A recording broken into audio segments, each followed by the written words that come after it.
Halo sahabat inovasi, jumpa bersama saya Nur Santi dari Badan Litbang Provinsi Sumatera Selatan dalam acara One Day One Innovation. Satu hari satu inovasi, tiada hari tanpa inovasi. Nah pemirsa, saat ini inovasi menjadi sebuah keharusan. Dunia terus berubah, maka kita harus adaptif dan inovatif. Untuk menginspirasi, kami hadir dengan para inovator hebat dengan inovasi-inovasinya dalam acara One Day One Innovation. Nah pemirsa di rumah, hari ini kita kehadiran seorang inovator yang penemuannya atau inovasinya ini saat ini sedang sangat dibutuhkan oleh dunia. Seperti apa inovasinya? Langsung saja kita tanya narasumber kita. Halo Pak Mumus. Halo. Selamat datang di Balitbangda Provinsi Sumatera Selatan. Apa kabarnya Pak? Alhamdulillah baik. Baik Pak Mumus, ini bisa ceritakan sedikit ya Pak ya mengenai penemuan Bapak. Ini USV ya Pak ya? Iya. Unnamed Surface Vehicle, benar Bapak? Benar. Drone air kemas. Mungkin bisa diceritakan Pak latar belakangnya atau mengenai alat ini seperti apa nih Pak Mumus? Oke. Sebenarnya awal mula saya buat ini nih waktu pas kejadian Lion Air tahun lalu. Oh, peristiwa tahun 2018 ya. Baik. Tahun 2018 itu kemarin pas dilihat pencariannya masih manual, ada juga dapat bantuan dari luar negeri. Tidak salah, dapat bantuan luar negeri yaitu alat multi beam yang sekarang sudah ada. Kalau sekarang sudah ada.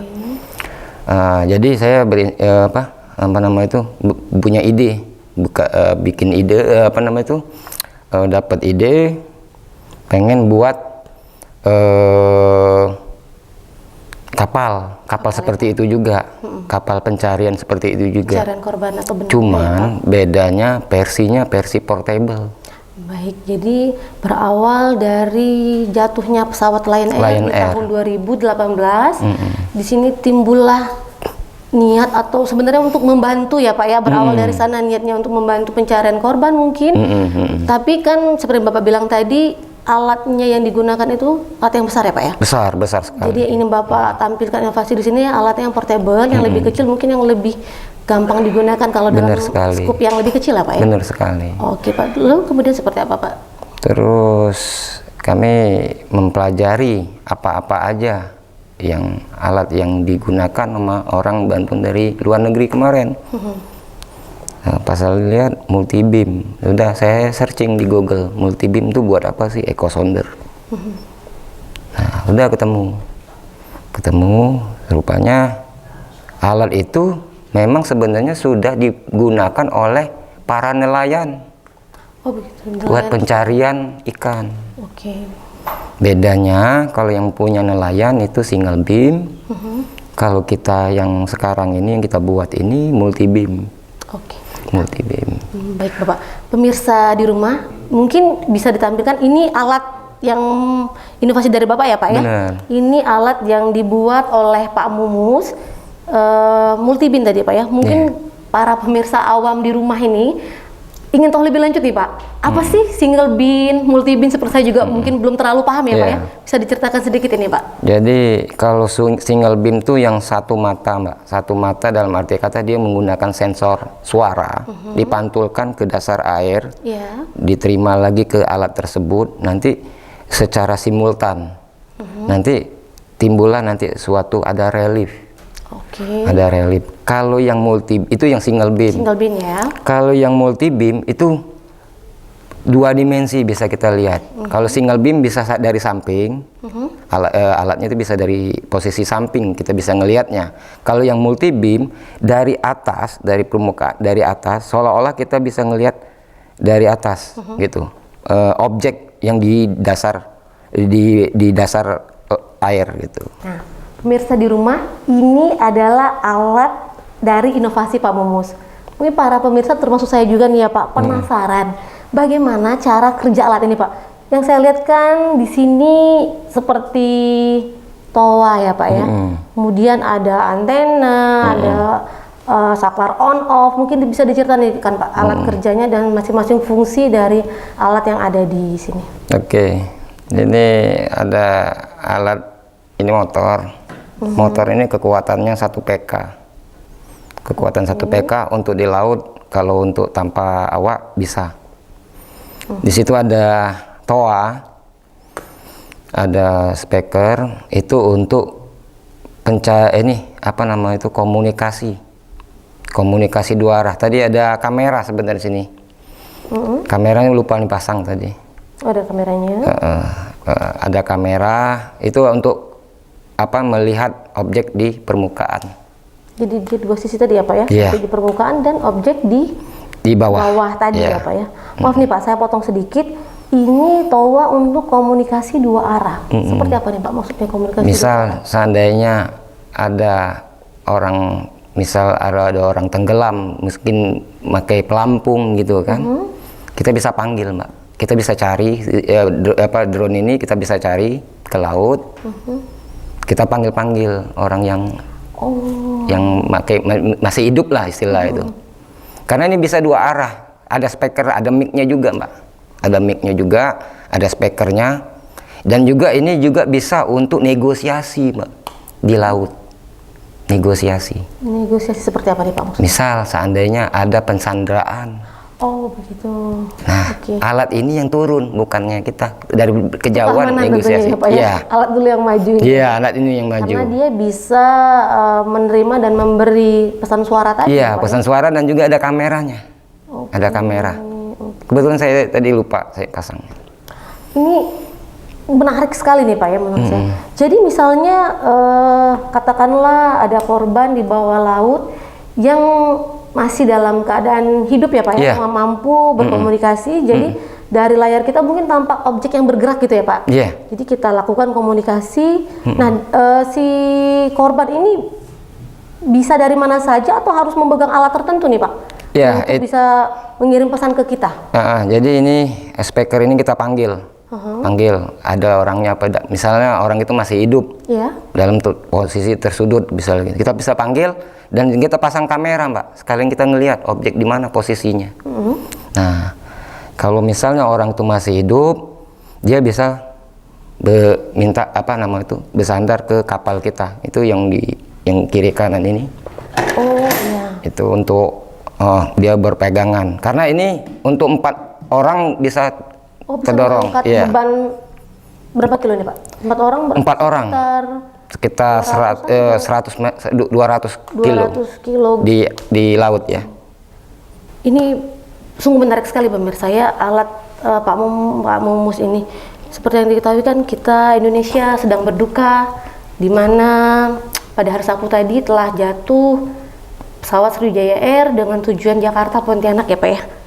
Nah di sini kan di mana berlomba-lomba nih Pak ya, para relawan juga dari tentara dan semuanya bekerja sama untuk mencari puing-puing pesawat dan para korban tentunya.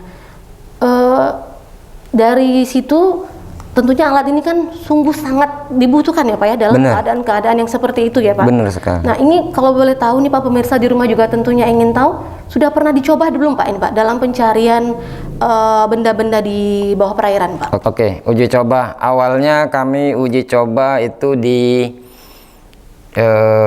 Danau Opi di Jakabaring. Itu kami mengeluarkan objek target korban bentuk manikin. Bentuknya manikin. Ada potongan-potongan kepala sama potongan badan. Anggaplah korban itu dimutilasi dan dibuang di danau tersebut. Setelah itu sudah tahu areal daerahnya, kita ketahui tempat korban itu. Cuman kan kalau dalam air kan susah carinya Mbak. Ya betul sekali. Nah, jadi kita udah tahu, jadi kita turunin alat ini untuk pencarian. Alat ini juga tidak ada orangnya Mbak, alias dalamnya ada robot. Oh, jadi istilahnya itu kapal tanpa awak ya Pak ya? Kapal tanpa awak, tidak ada orangnya dan juga dikendalikan melalui remote dan komputer. Nah Pak, ini kalau boleh tahu siapa saja nih Pak yang terlibat dalam pembuatan alat ini? Yang terlibat sama alat-alat ini sebenarnya kita ada komunitas yang namanya komunitas Musi Aerobotik Sumsel Kemas Baso Palembang. Ya, Kalmas. Jadi Bapak bersama teman-teman ya Pak? Ya, sama teman-teman, ada Pak Nanang, ada Ebit, bertiga. Baik. Sama satu lagi Mbak, diarahi sama instruktur kita dari akademisi di Unsri, Bapak Dr. Insinyur Sukemi MT. Baik, untuk bersama-sama membuat alat ini ya Pak ya. Nah kan seperti yang kita ketahui ya Pak ya, alat ini sekarang ini sangat amat dibutuhkan ya Pak ya. Seperti ada kejadian bencana alam yang tadi ada pesawat jatuh, namun itu kan skala besar, ini skala kecilnya atau portable-nya ya Pak ya. Nah dari dengan alat ini kalau boleh tahu Pak, sudah pernah selain simulasi apakah sudah pernah benar-benar digunakan ini Pak? Ya. Alat ini sudah pernah kita gunakan untuk pengabdian masyarakat untuk pengukuran di daerah Keramasan. Pengukuran kedalaman air. Dengan alat ini juga bisa. Oh, jadi alat ini multifungsi ya Pak ya? Iya. Selain bisa mendeteksi benda-benda, juga bisa mengukur kedalaman air. Benar sekali. Ya? Itu maksimumnya tetap sama ya Pak? 300 meter ya Pak ya? 300 meter. Dan juga di Simpang Polda, kita juga pengabdian masyarakat juga di Simpang Polda, pengukuran di Taman Simpang Polda di kolam retensi itu. Baik. Jadi sudah pernah diuji coba, sudah pernah juga digunakan oleh masyarakat umum dan sama instansi kita bantu. Sudah pernah digunakan oleh instansi ya Pak ya? Instansi. Baik. Pak, kalau boleh tahu juga nih Pak ya, tentunya pemirsa di rumah juga ingin tahu nih. Alat ini menggunakan baterai atau bahan bakarnya apa nih Pak? Atau serta daya tahannya berapa lama ini Pak? Oke. Alat ini menggunakan baterai mobil, aki kering, dan juga dibantu dengan solar cell. Oh, jadi bisa dua cara recharge alat ini ya Pak ya? Iya. Untuk pengoperasiannya, lama pengoperasiannya sekitar 2-3 jam. 2-3 lumayan. Kalau malam 2 jam, malam juga bisa. Kalau siang sekitar 3 jaman karena dia ada penolongan dari matahari. Oh begitu. Berarti kalau dia malam, apakah perlu pencahayaan khusus atau tidak Pak? Tidak perlu Mbak. Karena jadi hanya membaca sonar. Iya. Mau malam siang sama aja hasilnya. Oh, baik. Jadi dia sonar, metode sonar, pantul sonar. Jadi dalam keadaan darurat, misalnya ada kejadian di malam hari pun bisa langsung digunakan bisa, ya Pak ya? Bisa. Baik Pak, ini kira-kira nih Pak, ada pesan khusus nggak Pak pada pemirsa di rumah, atau ada harapan-harapan kepada pemirsa atau masyarakat umumnya Pak? Mungkin bisa disampaikan? Ya, harapan saya mudah-mudahan dengan kami membuat alat ini, pemerintah Provinsi Sumatera Selatan, baik Balitbanda dan juga instansi lainnya bisa mendukung dan bisa blow up kami untuk meneruskan inovasi-inovasi yang lebih jauh lagi gitu, lebih meningkat lagi seperti itu. Kabarnya juga Bapak Gubernur kita, Bapak Hermandir juga sudah sempat nih Pak ya? Sudah sempat dialog mengenai alat ini ya Pak ya, kedepannya seperti apa? Malah beliau kaget ada wong Palembang bisa. Tentunya Sumatera Selatan juga Sumatera memiliki Selatan, inovator yang oke ya Pak ya, untuk alat-alat seperti ini ya Pak.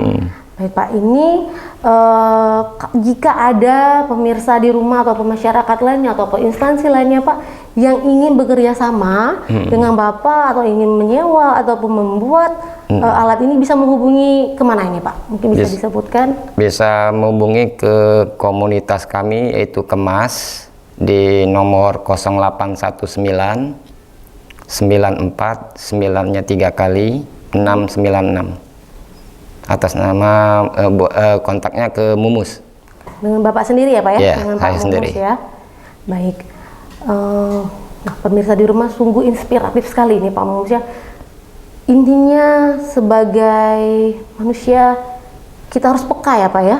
Jadi dari kepekaan kita bisa menciptakan suatu inovasi yang tanpa kita kira bisa menolong kehidupan orang banyak ya Pak ya? Iya. Dari kita peka ada peristiwa sedih maupun senang ya Pak ya, bisa menimbulkan atau menciptakan suatu inovasi yang sangat bermanfaat. Nah pemirsa, inspiratif sekali Pak Mumus sudah hadir di sini. Terima kasih sekali ya Pak. Yeah. Dengan inovasinya yang sangat-sangat menurut saya membanggakan kita sebagai warga Sumatera Selatan ya Pak ya. Oke. Baik pemirsa, jangan lupa untuk kita memiliki jurus 4S, di mana setiap orang adalah inovator, setiap masalah merupakan peluang inovasi, setiap solusi harus bersinergi, dan setiap inovasi harus konkret hasilnya. Salam inovasi.